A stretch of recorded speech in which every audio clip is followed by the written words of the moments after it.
Start off by saying Barakatah Yahweh, Ba'ashem Yahushai, Ba'ashem Ruchah Gudash. Welcome to another live lesson. This one is when he lifted up himself. I'm going to explain what that means in a second. It's from scripture. But the inspiration of this lesson came through, I was watching the live lesson that we did this past Saturday, which I normally don't do because, so many videos out there, I don't get a chance, to watch, certain videos. And Elder Pastor was speaking, and he mentioned John the 8th chapter, and he wanted to start at the first verse.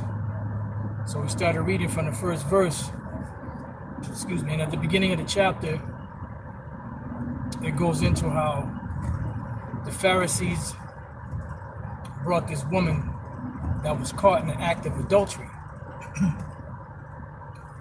And when they brought her before him, they accused her and said, this woman was caught in adultery in the very act. They said, now Moses said in the law that we should stone her, but what say ye? Pretty much tempting Yahushua. So Yahushua basically ignored them, and he kneeled down, or he bowed down and started writing on the ground. Now it doesn't say what he was writing. He just wrote a bunch of stuff, and then he stood up, and then he said, "He that is without sin, let him cast the first stone." And then again he stooped down, or he bowed himself down, and they were looking. They had to be looking at what he was writing and being convicted in their mind. They left, beginning from the eldest all the way to the least. Now, the law speaks about, the severity of the law, but it also speaks about mercy. And one thing that them Pharisees didn't do was they didn't have mercy. That's why Yahushua came back and said, he said, if you would have known what this means, I would have mercy and not sacrifice. Then you would have not condemned the just. Because they were trying to condemn Yahushua's disciples because they were hungry and they were, pretty much working, grabbing the corn and opening it up and eating it, which was not lawful to do on a Sabbath day.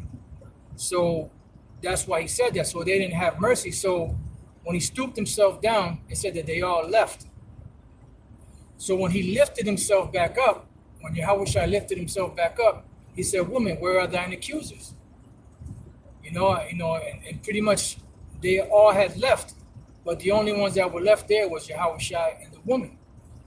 So Yahushua also said, "Neither do I condemn thee." Now those other individuals that left, they were condemned. Because Yahushua said, if I be lifted up, I will draw all men unto me. So they brought a woman to be judged by the law when they themselves were breaking the law and not being merciful. So when Yahushua lifted himself up the second time, they were not around for their sins to be forgiven. This is just something I extrapolated listening to, when we were reading the chapter. I was like, wow, that's heavy.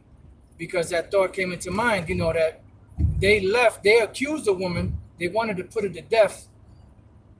They didn't show mercy, but then something about what Yahushua wrote on the ground convicted them because they were doing wrong. No pun intended, like Michael Jackson, you're doing wrong.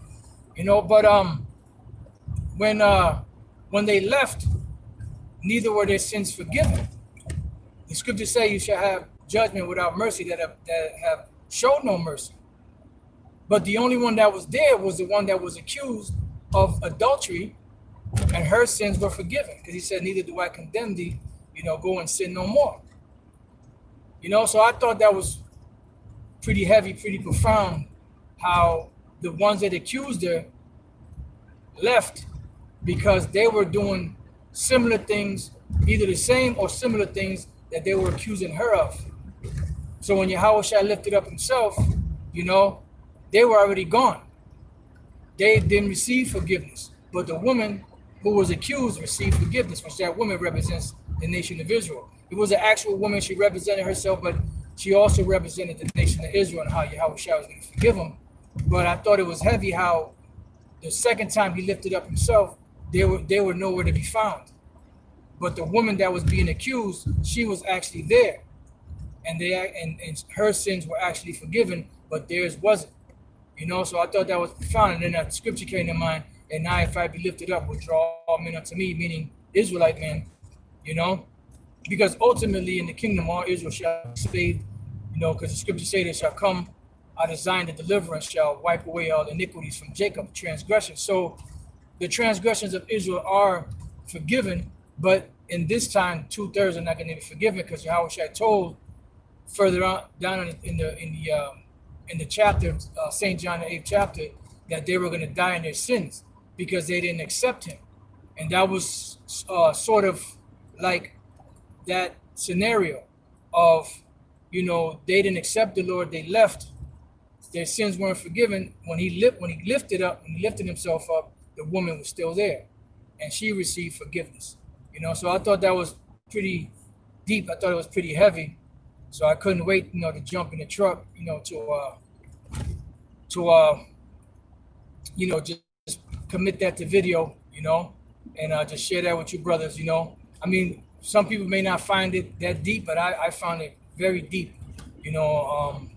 That whole scenario played out in the way that it played out. When you analyze it, spiritually, regarding the scriptures, regarding the purpose of the Messiah, Yahweh Shai, regarding the sacrifice that he did, regarding the atonement, the forgiveness, and regarding those whose sins were not forgiven. Because like I said, later on down in that chapter, I'm not sure if it was the same group of Pharisees or another different group of Pharisees. He told them that they're going to die in their sins because they didn't believe in him, So I thought that was pretty deep, and I just wanted to share that with you brothers. So with that, I pray that you brothers have been edified. To the next time I say Shalom.